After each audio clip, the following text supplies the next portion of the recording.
demandas dos consumidores, a necessidade constante de inovação, como já foi dito aqui, de responsabilidade ambiental e, ao mesmo tempo, de se manter relevante num mercado extremamente competitivo e que é o mercado atual que a gente tem observado.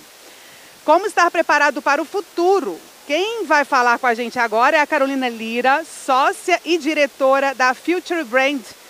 Seja bem-vinda, Carolina. Fica à vontade. Obrigada. Carol, antes de você começar, a gente tem um passador aqui dos slides. Daí é importante te explicar que tem um delayzinho, você aperta para frente ou para trás e espera ele mudar o slide. Qualquer dificuldade, a gente está ali do lado do palco para te orientar. Fica à vontade, viu?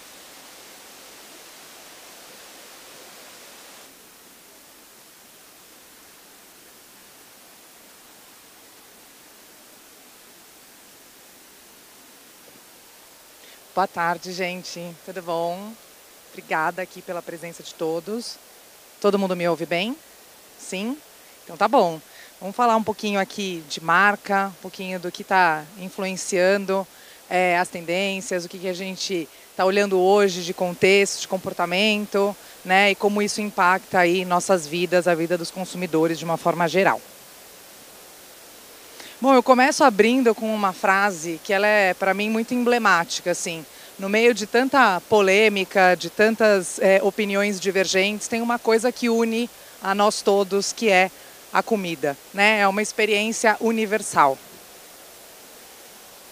Então, a gente está falando muito de uma velocidade enorme, né, de evolução das pessoas, do contexto, do mundo. E aí, para a gente se manter relevante, para a gente se manter atualizado, é preciso uma velocidade que a gente nunca viu antes, tá? Então, as gerações mudam. Esses dias eu estava vendo uns arquivos meus antigos, apagando umas coisas, e tinha lá uma matéria sobre a geração Y, os millennials, a gente já fala de Z, a gente já fala de alfa, e isso, cada dia, surge uma letrinha nova, né? Então, qual será o futuro da alimentação nesse contexto, tá? Deixa eu me entender aqui, vamos lá. Então, antes da gente falar especificamente de alimentação, eu queria passar para vocês um contexto geral de consumidor, né? O que eles esperam.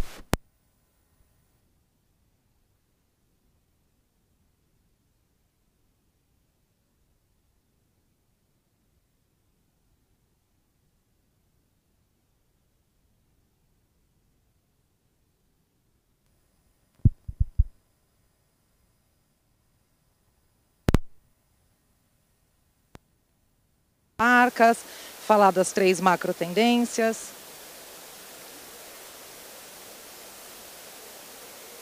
Espera aí que eu estou me entendendo aqui ainda.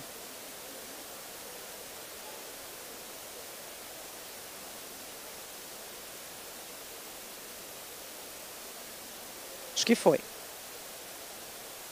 Falar um pouquinho de, para além do dinheiro, né, do valor, a gente sempre escutou muito custo-benefício, o que significa esse valor hoje em dia para esses consumidores, para esse contexto. A gente vai falar um pouquinho do paradigma alimentar, das mudanças climáticas, das escolhas que os consumidores estão fazendo e das escolhas que eles não querem fazer. A experiência gastronômica, como ela evoluiu dentro de casa, nos restaurantes, em todos os contextos. E, por fim, a gente vai falar um pouquinho de futuro, de planos ou de perguntas que a gente tem que se fazer para entender como a gente evolui as nossas marcas em relação a isso. Se eu conseguir passar o slide.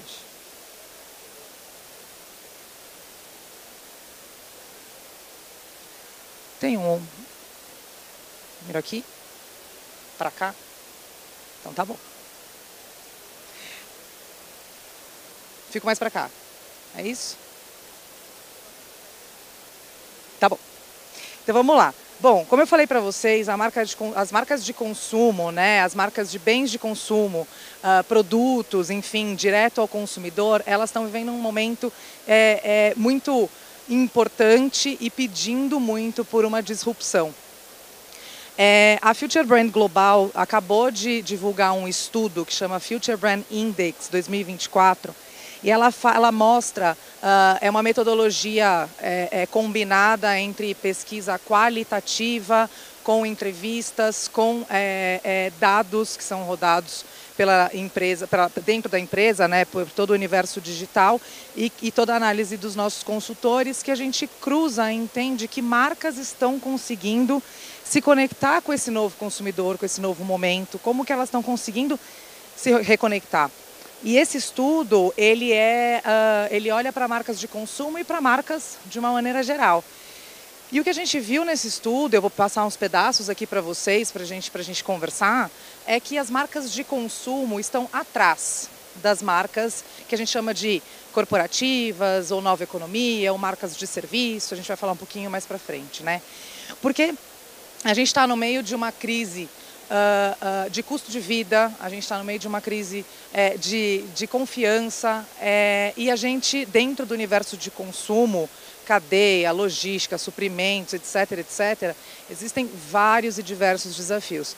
E o que a gente tem visto é as marcas de consumo estáticas, ainda naquele modelo mais voltado só para produto, para aquela experiência só no varejo tradicional ou no e-commerce. Então a gente não vê as marcas de consumo evoluindo na mesma velocidade. Isso é, por um lado, uma má notícia, mas, por outro lado, uma grande chance de oportunidade, né? Uma grande oportunidade para essas marcas evoluírem. Então, o que é esse gráfico aqui? Deixa eu contar um pouquinho para vocês. Todas essas dimensões, aqui são as dimensões que a gente traz para determinar o que é uma marca à prova de futuro. Ou seja, uma marca que está preparada, né, que tem a caixa de ferramentas suficiente ali para entregar o que o consumidor quer, para estar alinhado ao espírito do tempo, para evoluir no mesmo contexto que os consumidores estão. Então, do lado direito, a gente vê ali todas as questões relacionadas a propósito. E do lado esquerdo, todas as dimensões relacionadas à experiência, né? Então, quanto maior for essa mancha do meio, mais para fora, melhor a marca está preparada. E o que a gente vê nesse gráfico é a mancha de consumo, de marcas de consumo. Então, em primeiro lugar, as marcas de consumo têm uma mancha bem pequenininha, né? Quando a gente olha para as outras marcas, né, como eu mencionei, elas são muito maiores nessas dimensões. Quanto mais para fora dessas dimensões, mais você atende essas dimensões. E o que é muito curioso a gente olhar é que nesse pontinho laranja, ou seja, onde a marca de consumo mais se destaca, né, ela é melhor, elas executam melhor, é a dimensão da consistência, tá? Só que, para os consumidores, a consistência é um dos pontos dessas dimensões que menos, é o segundo, que menos motiva o consumidor. Né? O que é a consistência? Eu vejo a marca igual em vários pontos de contato. Putz, Carol, mas não é isso, né? A gente não tem que... A marca tá em todos os pontos de contato da mesma forma. Eu gosto muito de usar, eles usam a expressão seamlessness, né? Integração, fluidez, enfim, é um pouco difícil de traduzir para o português. Mas para mim tem uma coisa que traduz bem esse conceito, que é coerência, ao invés da consistência. A minha marca ela não vai ser igual em todos os pontos de contato, ela vai construir uma história, um storytelling integrado. E esse que é o amarelinho, que está menos, né, desenvolvido nas marcas de consumo. Esse é o ponto que é o maior driver de afinidade para as marcas, afinidade do consumidor com as marcas, né? Então, aqui trazendo um pouco de dado do que eu mencionei no slide anterior.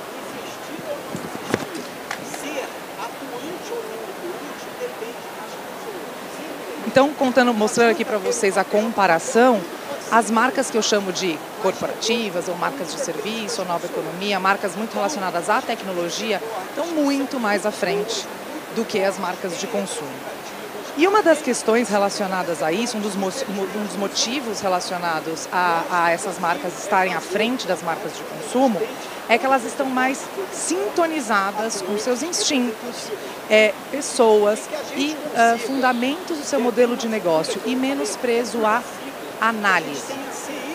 Putz, Carol, mas a análise não é importante? Muito, mas não só. Né? Você tem aquele bando de número, aquele bando de dados, e é Nielsen, é Kantar, e é Quali, é Quant, e todas as metodologias, e todos os dados, e todos os números, sell-in, sell-out, por aí vai. mas as pessoas entram no lugar comum, as empresas, as marcas entram no lugar comum de ficar olhando esse dado, ponto 1 de share foi para lá, foi para cá, e esquece de trazer para essa equação, né, um olhar de observação para o consumidor, um olhar de instinto do que está acontecendo, de se aproximar desse público. A gente vai falar um pouquinho de comunidade mais para frente, de estar no dia a dia desse consumidor e não atrás das planilhas.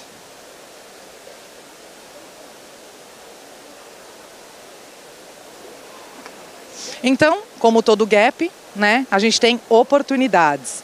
Então, eu trouxe 3 oportunidades aqui para vocês, né? A primeira delas é torne pessoal. Esteja próximo das pessoas, personalize a sua oferta. Desafie os limites da experiência, né? O que é essa experiência, o que é essa fluidez, essa coerência que eu comentei aqui. E fomente conexões reais. Quando eu falo de tornar pessoal, o que o consumidor está pedindo é: resolva problemas tangíveis para mim. Nada muito, olha, você vai ser mais feliz, você vai viver melhor, você... né? Problemas tangíveis, reais. Então a gente está num momento que o autocuidado, a realização pessoal estão se tornando muito importantes. A gente saiu de um momento que era mais coletivo, né? Uma coisa mais aclamação do coletivo. Pós-pandemia, as pessoas estão mais individualistas, olhando mais para suas necessidades individuais e personalizadas. Em relação à experiência, o que o consumidor pede é: me dê uma razão para me engajar com você, né? Não é só me pedir ou se comunicar comigo, sem me dar uma razão real para que eu engaje, né? Elas querem muito mais do que um consumo funcional. Ah, eu te entrego esse produto faz isso e a nossa relação acaba por aqui. São relações muito mais profundas, né? Eles querem oportunidade de autoconhecimento. Nunca esteve tão em alta a gente munir esse consumidor cada vez mais de informação, né? Ser transparente, leia os rótulos mesmo. Eu quero que você leia o rótulo do meu produto, porque eu não tenho nada para esconder. Então, munir as pessoas de informação. E as pessoas estão buscando experiências que sejam impactantes, significativas na vida delas e que sejam divertidas. A gente tem visto muitas marcas trazerem um apelo de leveza, de diversão, até de uma coisa mais surreal, né, mais fora da realidade, esses universos que a gente vê em games, inclusive, então esse escapismo. Então as pessoas estão buscando também uma leveza e uma diversão nas interações. E fomente conexões reais, né? Então, me ajude a me conectar com pessoas como eu. Então, ao mesmo tempo que as pessoas elas estão buscando essas relações mais profundas, existe um momento de solidão, né? De novo, pós-pandemia, né? Tudo mudou muito, muitas coisas se aceleraram, muitas coisas mudaram. E essa solidão tem proporções epidêmicas, né? A gente sabe a quantidade de remédios, enfim, que as pessoas tomam relacionadas à ansiedade, à solidão, etc. Então, os consumidores eles estão buscando esse senso de pertencimento e comunidade. Eu quero estar junto com pessoas como eu, que tem os mesmos medos, que tem as mesmas dúvidas, que quer discutir, que quer trocar. E as marcas que conseguirem se inserir nessa comunidade, eu sempre brinco muito, né? A hierarquia não é aqui, né? Muitas marcas têm uma atitude ou um lugar de eu sou expert e eu te ensino, mas a gente está falando de iguais, né? Eu me misturo a vocês, porque eu entendo vocês. Então as marcas elas precisam se colocar numa posição de iguais para promover essas conexões entre as pessoas. Então um exemplo bem bacana do primeiro, né, que é o Torne Pessoal, a L'Oréal Paris, ela desenvolveu uma inteligência artificial que chama The Beauty Genius, que é um conselheiro, um consultor pessoal. Então você entrega para esse assistente pessoal seu tom de pele, as suas dificuldades. Ah, eu tenho a pele oleosa, ou eu tenho esse tom de pele, ou meu cabelo é dessa forma. E ele vai gerando, através de imagens e através de informações, vai tirando as dúvidas, vai gerando conversa com esses consumidores, né? Então a gente tem, é como se fosse ChatGPT, assim, você pergunta e ele vai te respondendo, e você vai munindo ele de informação e ele vai te respondendo de acordo com as suas necessidades pessoais. Um outro exemplo é a marca Sol de Janeiro, aqui quando a gente está falando de engajar. Para quem não conhece, essa marca ela é uma marca bastante interessante, é uma marca que fala tudo sobre Brasil, é inspirada no Brasil, chama Sol de Janeiro, mas ela é de duas americanas, tá? Uma delas morou no Brasil, tem uma história, elas têm uma conexão com o Brasil.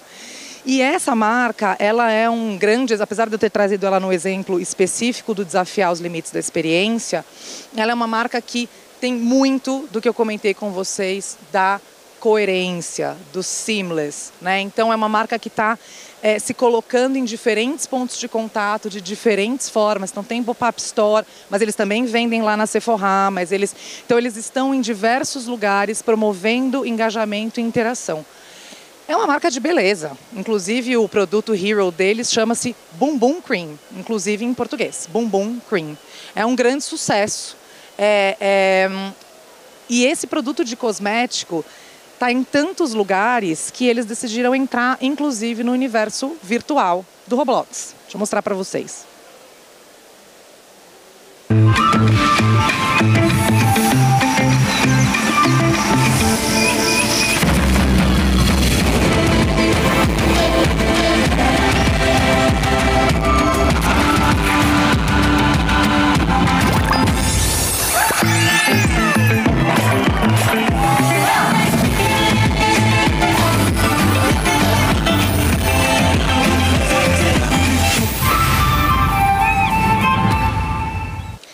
Então, a marca de cosmético entra lá no universo infantil com essa coisa do escapismo que eu contei para vocês, né? Com essa coisa da brincadeira, da leveza, da diversão. O produto está contextualizado sendo o cesto de um balão, mas também contextualizado no uso dos avatares e as pessoas vão ganhando prêmios, enfim, para jogar ali, ganhando as moedinhas do Roblox. Quem tem filho sabe que é Roblox.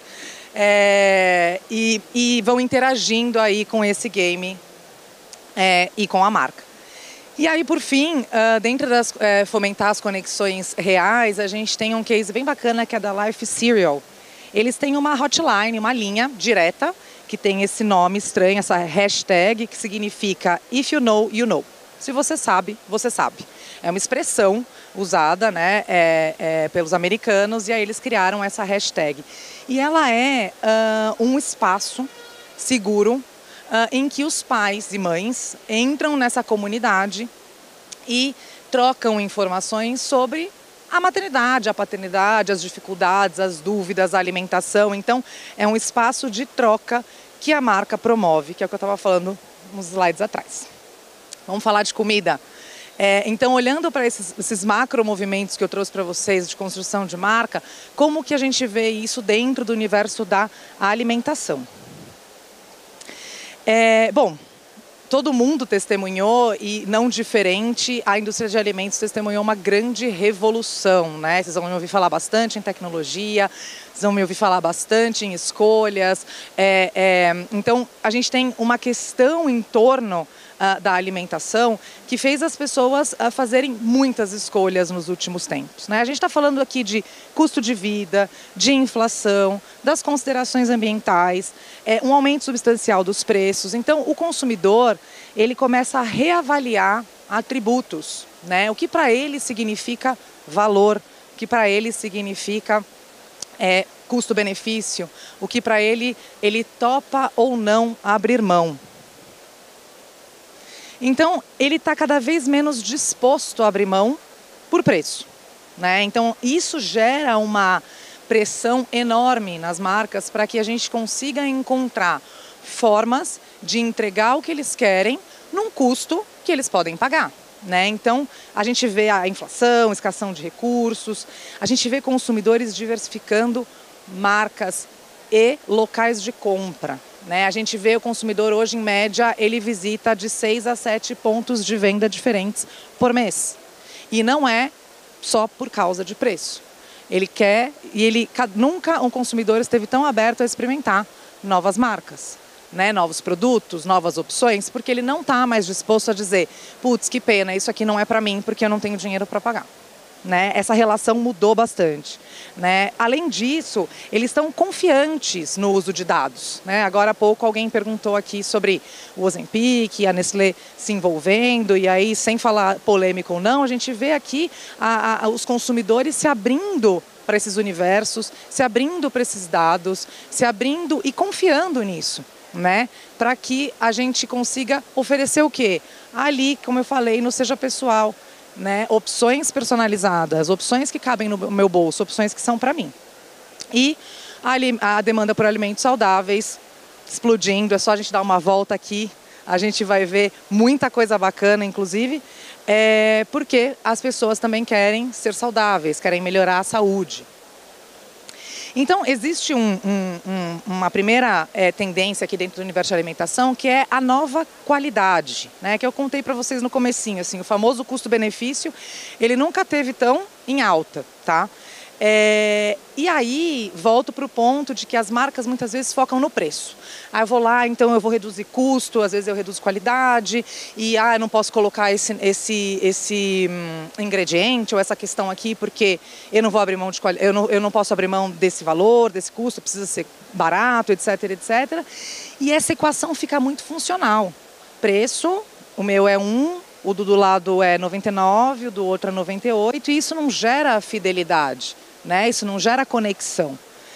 Sustentabilidade, conveniência, origem não são mais luxo, né? Não é mais não é para mim sim, né? E vai ganhar o meu coração, minha atenção, meu engajamento quem conseguir me entregar isso sem me cobrar uma fortuna. A gente acabou de ouvir aqui que não tem por que o orgânico custar tão caro, né? Na palestra anterior. Então, por que precisa custar mais caro? Por que eu tenho que me restringir?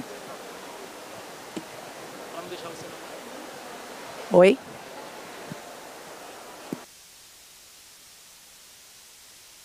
Oi? Não. Eu não me ouço. Alô? Alô? Não. Eu posso tentar sim, mas eu não estou me ouvindo. Oi? Eu vou assim. Vou assim. Vão tentando aí ajustar que eu me ajusto aqui. Então, isso não é mais um extra, não?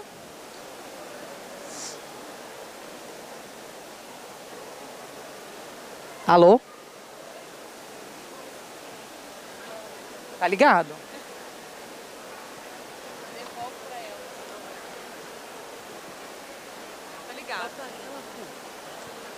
Ligado tá.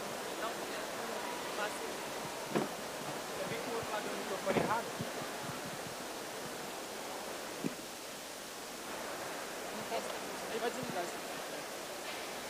Você pegou o microfone com ela? Não, pode desligar.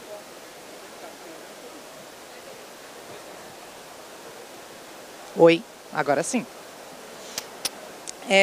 Então, esses atributos que eu estava comentando com vocês, eles não são mais luxo, né? Eles agregam esse novo valor, né? Entrou na minha equação de valor sustentabilidade, entrou na minha equação de valor a conveniência, a praticidade, a origem desses alimentos, né? Então, isso aumenta a percepção de valor e eleva essa conexão, essa experiência como um todo. Não sei se todo mundo conhece, em 2010 a Unilever ela lançou um compromisso que chama Unilever Sustainable Living Plan, que é uma plataforma gigantesca da Unilever, depois encorajo vocês a conhecerem, que é todo um plano ESG enorme, tá? Eu foquei aqui no nosso assunto que é comida, mas eles fizeram um compromisso e há pouco, em 2020, 2021 aqui, eles fizeram o summary dos últimos 10 anos, né? E aí eles têm vários pilares, emissão de carbono, gases, etc. E tem o pilar da nutrição, né? E aqui a gente está vendo uma série de targets que eles se propuseram a fazer e atingiram dentro desses 10 anos. Então, 61% dos alimentos que eles vendem atingiram esse Nutritional Standards deles aqui, que é uma medição global, né, de padrões de alimentação e nutrição.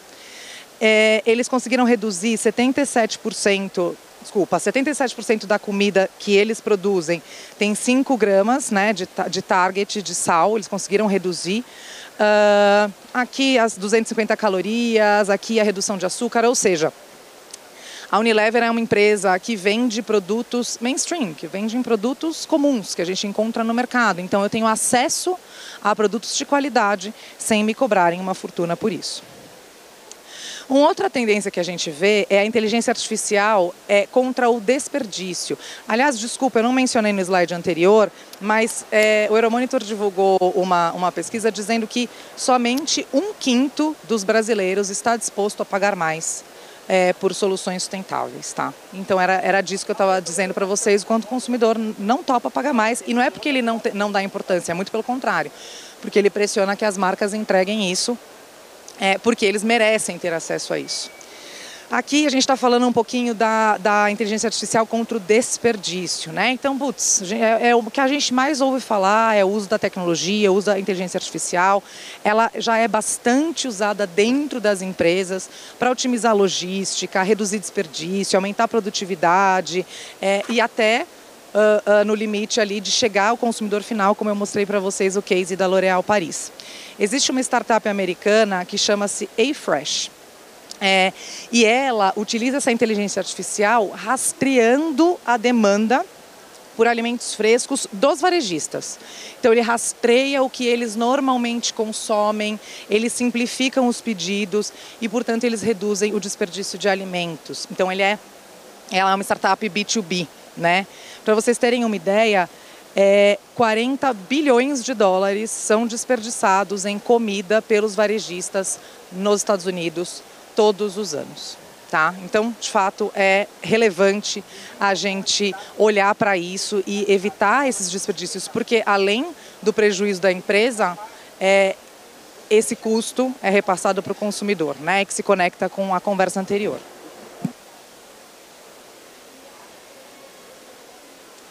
Seja humano, falando ainda de inteligência artificial, a gente está num momento de milhares de algoritmos e números e as pessoas discutindo, será que as pessoas vão perder o emprego, né? Os empregos vão ser substituídos. Então, uma grande curiosidade, um grande olhar, um grande foco para esse universo dos algoritmos da inteligência artificial, mas também uma grande preocupação entre as pessoas, né? O que vai ser? Né, vão dominar o mundo, os robôs e as coisas todas, né? Então, as habilidades humanas e as emoções, elas vão ser extremamente importantes, né? Já são e serão cada vez mais. Então, para a gente promover esse uso da tecnologia, que eu tanto estou falando aqui, das marcas se conectarem, usarem essa tecnologia, a gente precisa olhar para o consumidor, né? Eu vou usar a tecnologia para te oferecer alguma coisa relevante, significativa, pessoal, que se conecte com outras pessoas, que te engaja, né? Então, a Notco, ela desenvolveu a sua própria inteligência artificial, que inclusive tem nome, é o Giuseppe, e eles, para desenvolver produtos à base de plantas. Basicamente, essa inteligência artificial, ela analisa a estrutura de um alimento de origem animal até o nível de molécula, e aí ela replica moléculas iguais, né? Ela acha ali a molécula da carne parecida com a molécula do coco, sei lá.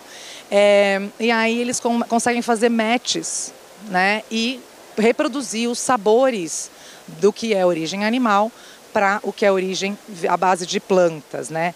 E o que é bacana também da Notco é que eles não usam isso só para desenvolver produtos para as pessoas que estão buscando esse tipo de dieta ou esse tipo de solução. Eles também usam para impactar o mundo como um todo. Então essa iniciativa do Not Turtle é muito bacana. A tartaruga ela está em extinção e existem comunidades no mundo que a base da nutrição é a tartaruga. É a base alimentar, assim como a nossa frango, boi, etc. A deles é a tartaruga. Só que é um animal em extinção. Então, como é que eu deixo essa comunidade na mão? Né? Eu vou proibir agora a pesca das tartarugas. Mas e aí? O que eu faço com as pessoas? Né? E aí eles têm um trabalho super profundo com a inteligência artificial para reproduzir o sabor da tartaruga e conseguir oferecer essa opção para as pessoas sem que a tartaruga seja extinta. Inclusive, eles convidam chefes do mundo inteiro para fazer parte, para desenvolver receitas. Muito bacana.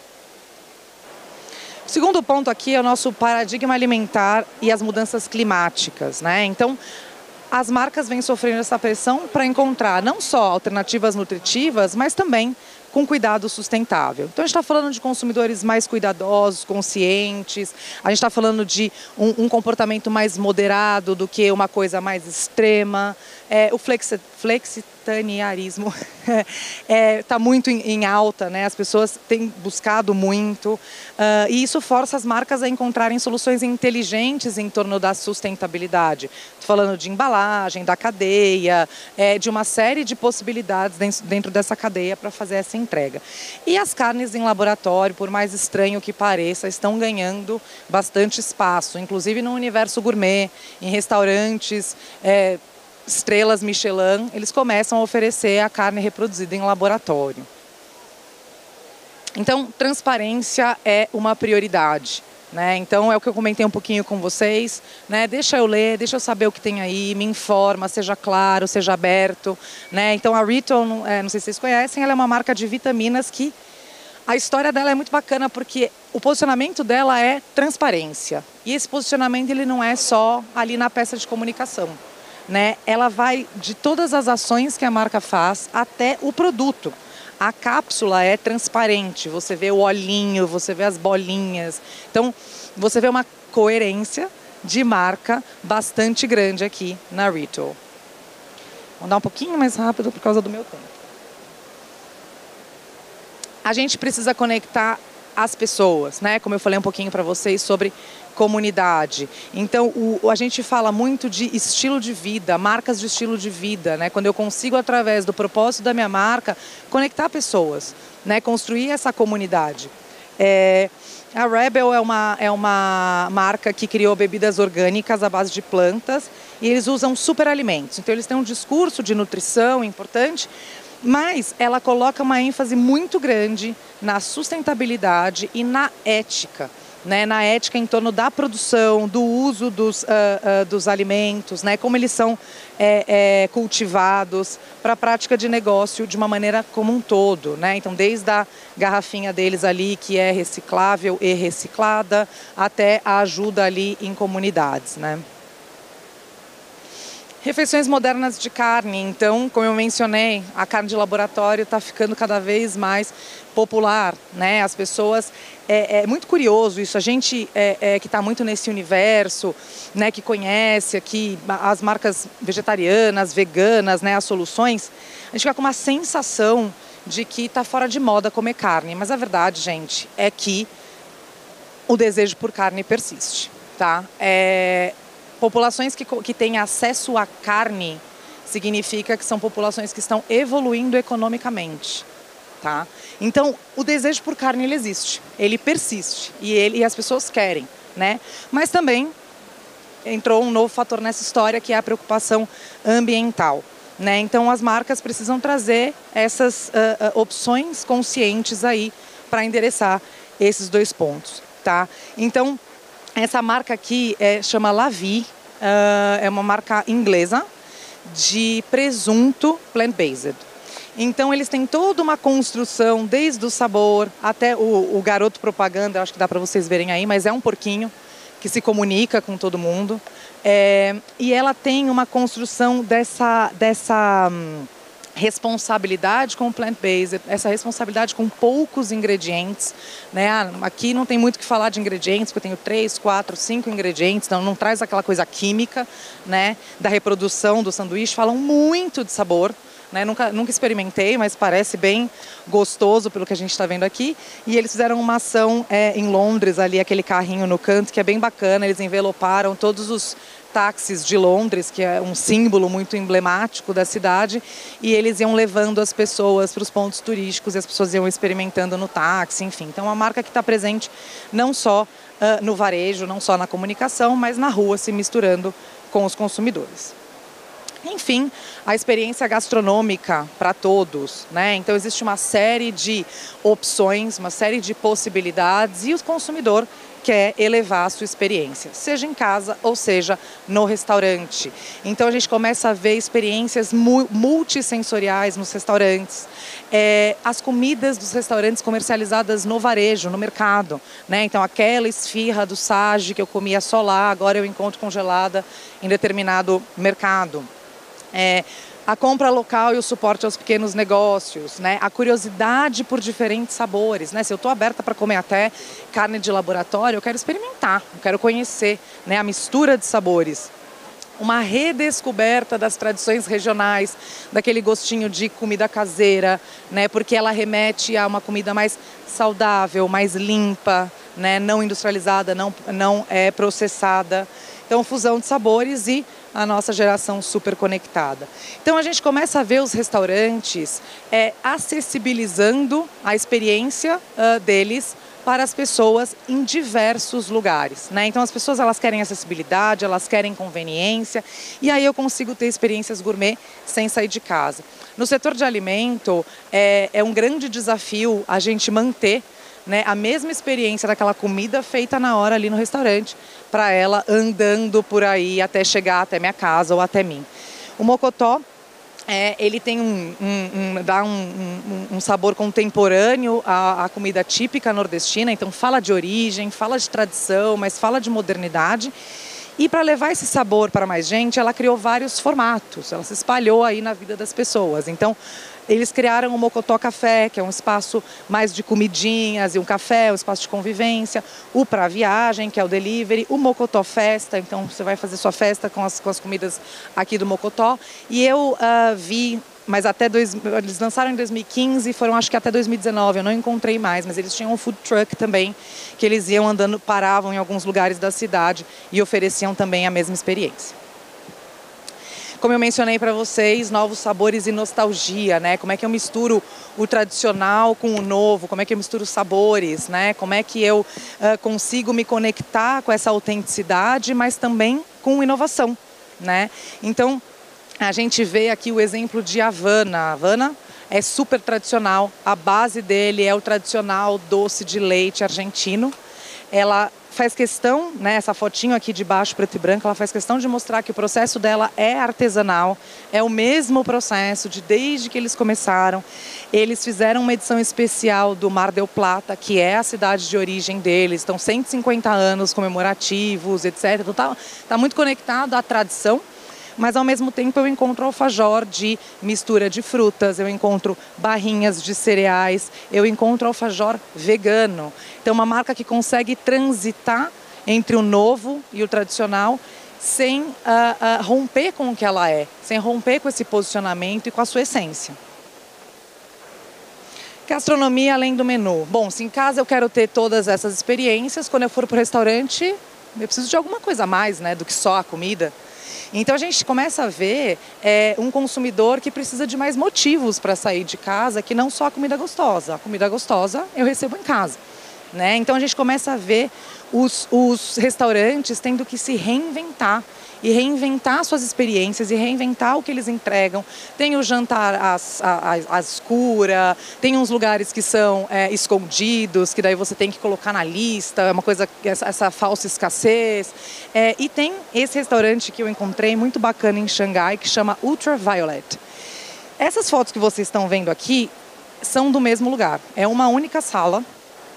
E essa sala, eles misturam projeções, sons, cheiros, para construir um ambiente em torno da comida que as pessoas vão comer, né? Então, se tá relacionado a uma coisa mais da floresta, esse verdinho, ali tem o foguete, tem o Pac-Man, tem as geleiras. Então, eles vão mudando os temas e toda a experiência em torno deles. Tem um vídeo aqui, bem rapidinho, para vocês verem um pouquinho da mudança que eles fazem nesses ambientes.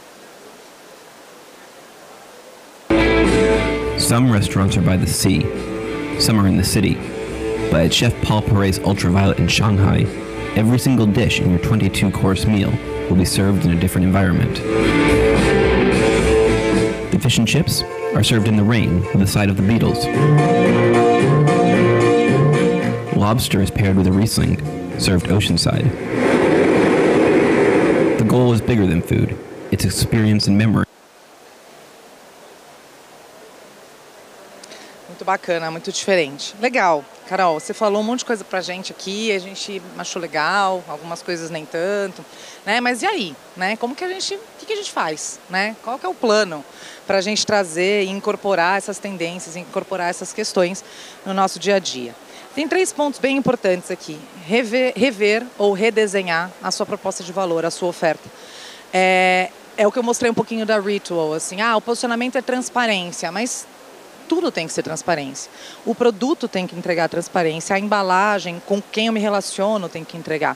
Né? Se eu tenho toda uma história muito bonita para contar, eu lidero e desenvolvo posicionamento de marca todos os dias.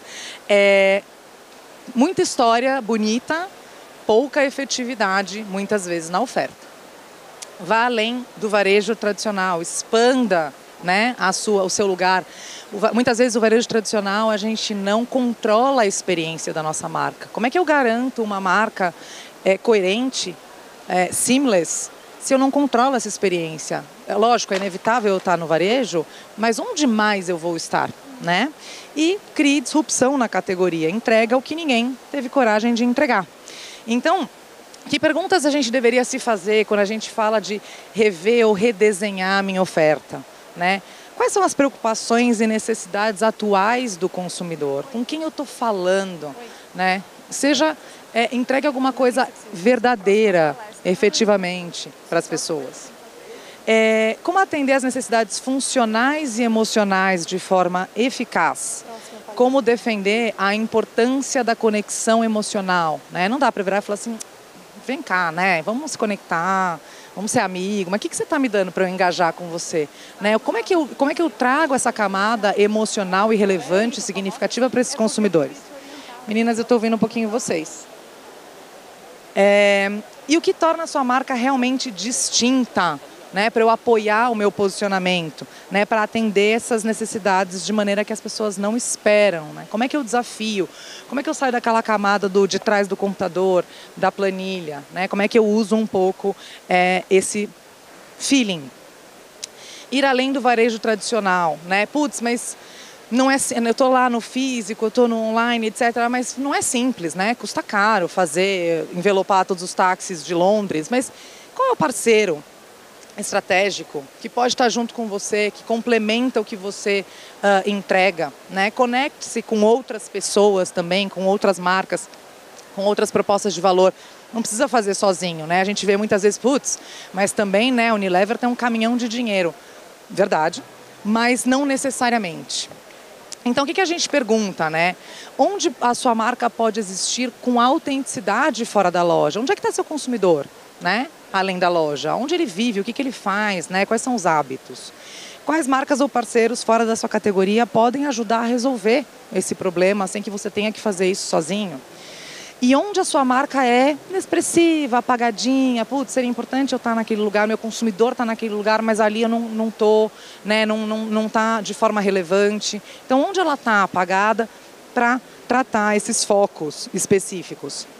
E, por fim, criar disrupção na categoria é o mais difícil, né? Requer muita compreensão e muito estudo, né, em torno, mas começa pensando um pouco nas forças macro, né, nessas tendências que a gente tem aqui e a gente olha e a gente fala, putz, o que eu faço com essa informação? Qual é a dor?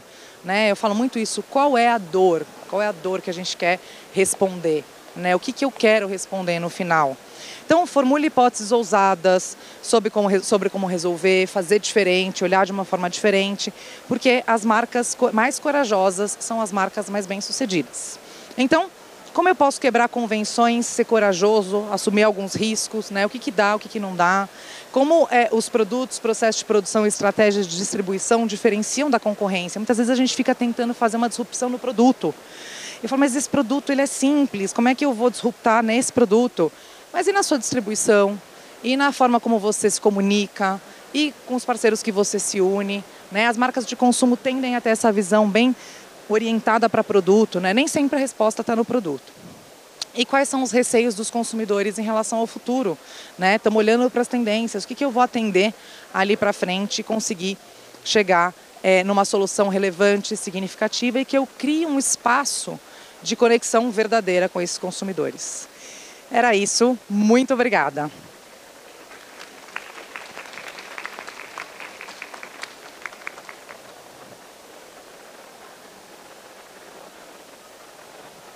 Perguntas?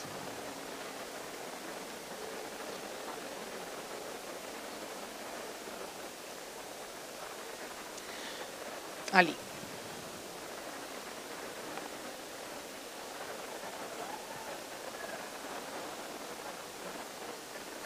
Carolina, muito obrigada pela sua palestra. Obrigada Foi a você. excelente. Eu sou do escritório Franklin da Costa, advogados e consultores, e a gente presta serviço em inteligência regulatória em alimentos. Como é que vocês que estão aí nessa ponta da disrupção enxergam essa questão do regulatório? Porque a gente geralmente é o chato, né? Vocês querem fazer um monte de gente e a gente vai falar que não pode, né? E principalmente pensando em futuro, né? Essa visão do futuro a gente tem com relação a quais são as legislações que estão por vir, mas o cliente quer fazer uma coisa pensando muito lá na frente e eu estou sempre falando para ele, mas a legislação de hoje diz isso aqui. E você coloca alguns exemplos muito bons, né? Como o exemplo da carne cultivada, toda essa questão do clean label é sempre uma polêmica, porque a gente não tem uma previsão regulatória com relação a isso. Ao contrário, muitas coisas que as marcas gostariam de fazer, elas não podem fazer. Como que é esse diálogo na ponta de vocês, né? Da minha ponta eu conheço. A eterna briga do marketing com o jurídico, né? Sinceramente, eu acho que só existe uma solução para isso, que é conjunto, é grupo, né? É muito mais fácil eu olhar e falar assim, aí ó, posso fazer, não deixa, né? Aí não deixa, não posso fazer nada, como que você quer que eu inove na categoria? Mas você pensou em cultivar, usar a inteligência artificial, pensar em outras alternativas, então eu acho que está muito mais num mindset de não é meu, é do outro, né? Se existir uma construção jurídica com o R&D, com o marketing, com o cliente, para mim a única saída, eu estou na Future Brand há 7 anos, mas eu trabalhei muitos anos na Johnson, estive muito perto da construção de produtos, conheço bem essa parte regulatória. E para mim tem que existir, as empresas elas precisam de um mindset muito voltado para o todo, né? Então, se eu tenho uma área que o objetivo dela do ano é reduzir 50% de custo, você quer que eu coloque aqui uma inteligência artificial no seu produto, marketing? Eu tenho que reduzir custo, né? Então, enquanto as empresas, para mim, não olharem para o objetivo dos colaboradores de uma forma conjunta e integrada, né, ela vai promover esse descasamento. E aí fica muito, essa área, aquela área, porque a legislação existe, ela precisa ser cumprida, goste ou não, queira ou não, e ela precisa existir, né? E isso faz com que a gente seja mais criativo e a gente consiga trabalhar em conjunto. Mas acho que tem um ponto muito forte no mindset de como as empresas constroem o objetivo de cada área. Gente, queria agradecer muito pelo tempo de vocês. Meus contatos estavam na tela, e fiquem à vontade para me contatar. Obrigada, gente.